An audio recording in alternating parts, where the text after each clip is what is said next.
Hey friends and revolutionaries, it's time to reverse the polarity of the neutron flow, and I've got just the guy to help us out.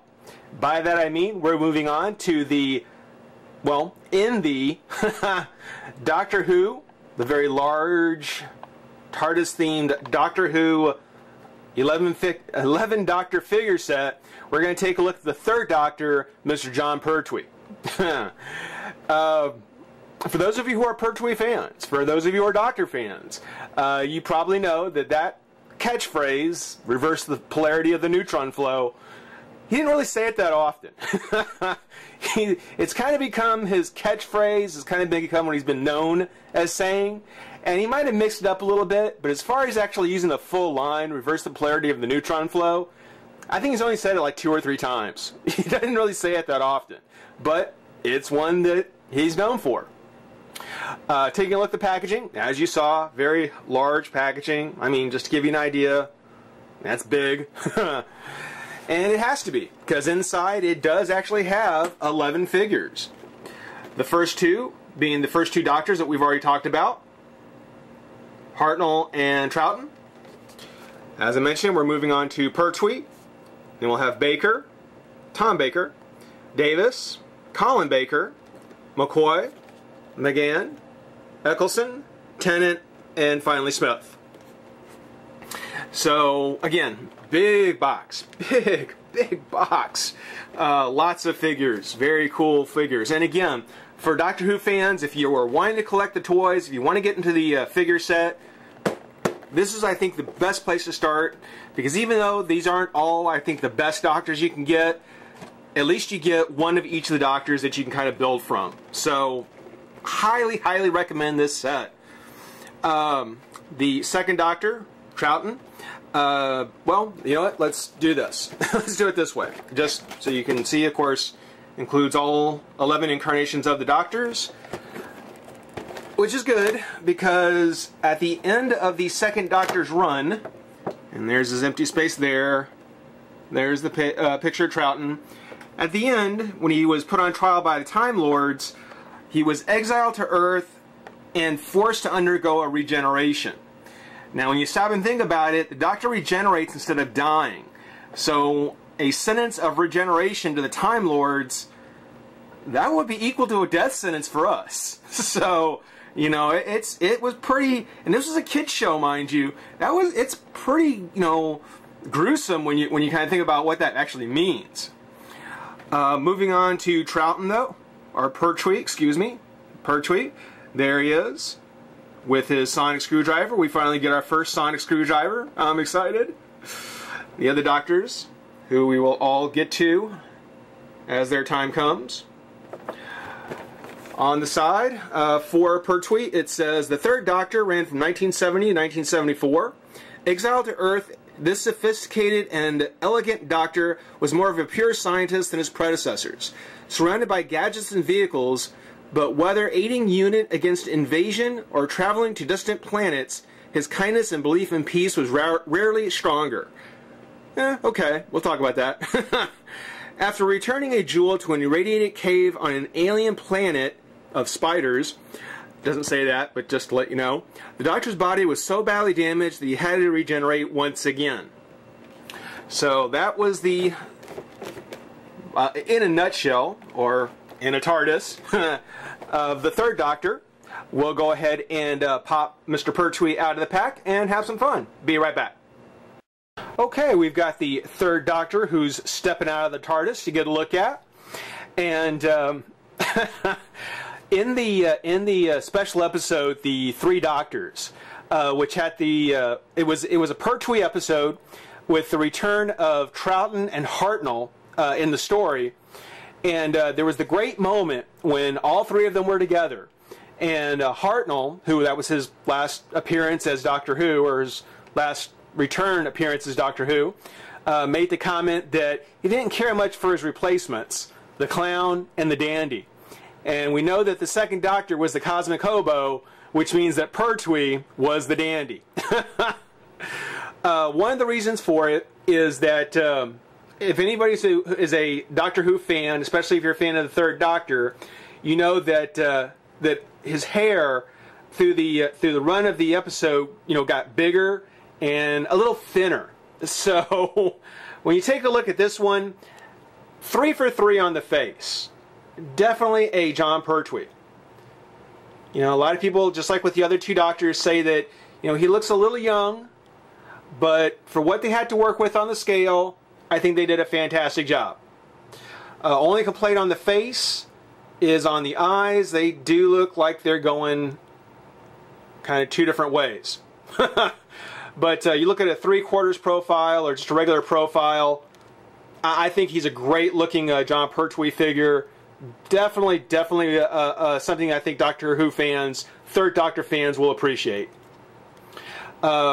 Here they gave him a very full head of hair, which is not really the way it looked like in the show. The other thing that kind of bothers me is that, you know, Pertwee's hair was more salt and pepper. There was more gray in it. This is very white. So, you know, I don't know, maybe this is an older run of Pertwee, maybe near the end of his run, but I think a brown dry or a gray dry brush over his hair, making it a little bit darker, would certainly have helped with the feel of the figure. You know, he looks great, he looks good, but yeah, the hair is just a little too white. Needs a little more gray in it. Otherwise, good solid figure. It's one of the things where, whereas the second Doctor had kind of the peg that was almost broken, I found that the articulation in the legs, which we'll get to in a minute, the second Doctor has the same one as Pertwee, but the peg was still broken. Not the case here. Here, good solid figure. Everything's put together very well. Biggest drawback are just a few paint applications, one really in particular. But again, we'll get to that here in a minute. The head does turn left and right. Nice and tight. Elbow, or shoulder, excuse me, comes up. Twist the bicep, elbow, and wrist. You can give him kind of a little wave.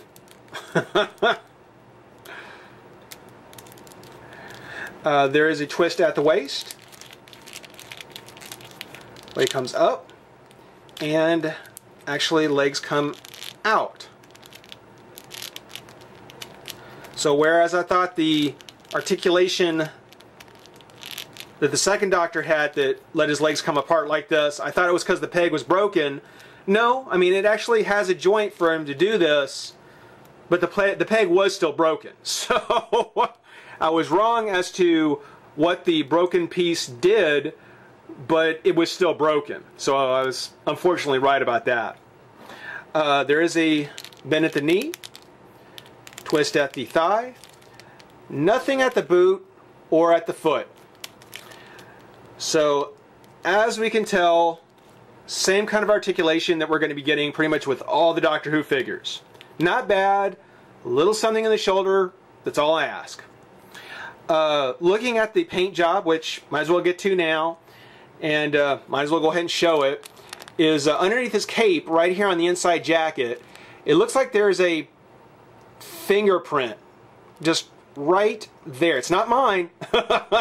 It's not mine, but right there, it looks like there's a fingerprint on his jacket, on his inside jacket. And it's a bit of an eyesore. The cape covers it up a bit, but it still pretty much stands out if you know that it's there. And you know, I'm sure if I can find the right color for this green, you know, you just take a paintbrush and just paint right over it. It's just a matter of finding the appropriate color to match. That's the tricky part. So it's not irreparable, but that, again, that's a bit of an eyesore. Also, when you look at his collar, on the one side here, the darker leather color looks great. A little bit of a underpainting or overpainting, I guess, depending on which direction you want to look at it. You know, just a little off there. I like the cravat. You see, I know what to call it now. It's a cravat. And I love kind of the loops that they put on the cape for closing it up. You know, it doesn't really work, but you know, just like what we'd seen on the Doctor's actual cape, I kind of like that. That's actually a very nice detail. The back of the cape, you know, nothing really to speak of. Just brown cape. You know, nice details on the folds, the wrinkles. It's got the red on the inside, which another opportunity to kind of talk about the next thing. Unlike the other doctors, and I think the third doctor here is probably the only one that does, is that in this case his cape will actually come off. It's actually made to come off. If we can get his hand off it. There we go. Because unlike the other doctors whose jackets are pretty much just sculpted at the arm, there's actually a additional split here so that it can actually come off. Made of PVC apparently. And it's painted red on the inside. You know, again, nothing spectacular, nothing to really speak of. You know, if you have various Pertwee figures, if they all have the same kind of cape, you could probably mix and match jackets to better fit whatever doctor it's supposed to be. But I kind of like that. I like the fact that you have the option to either give him his cape or just have him here in his green jacket. Which when you look at the back here, it's actually pretty nice. You know, you see the sculpting on the seams. Again, the folds on the back of the jacket. His pockets are a lot nicer. He's got his ring on his finger. Just, what an eyesore. But yeah, I mean, again, I like the fact that you can choose how you want your doctor to appear. You know, if you want him to be with the cape, which I guess if you wanted to, you could even just kind of put it over his shoulders. I think, you know, he's worn it just over his shoulders, not necessarily wearing it. Just sort of throwing it over his shoulder like so. Or you could put it on his, you know, put his arms through it or what have you. But you can do different things with it, and I think that's kind of cool. That definitely ranks. Definitely warmed me to the figure than I first felt. When I first pulled him out and saw him and saw that fingerprint smudge, I was just, oh man, not another one. But again, this is not irreparable. This can be fixed. Just have to find the right color to match with the green. So, you know, I'm definitely warming to him. I think he's actually very nice. Definitely a good doctor. His accessory, and we'll set him down here for a moment, is this itty bitty, teeny tiny sonic screwdriver. It's so cool to have the first sonic screwdriver. I mean, you can really see how small it is, but they still have the yellow and the red paint. Kind of, they got the black spiral line on it.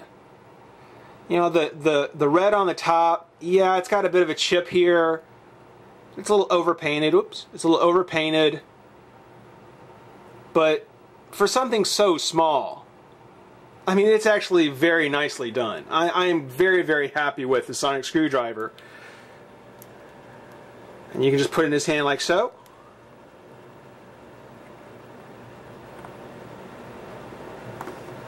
And there we go. Jon Pertwee, the third Doctor, not one of my favorite Doctors necessarily. I think part of the reason being that he fell between Troughton, who's definitely one of my favorites, and the fourth Doctor, who I promise a 2-in-1 review on the next one. The third Doctor, yeah, he kind of got a little lost between the other two, but still a fine run. Great figure. Definitely recommend picking him up. Rate, comment, subscribe, join the revolution. We'll see you soon. Bye-bye.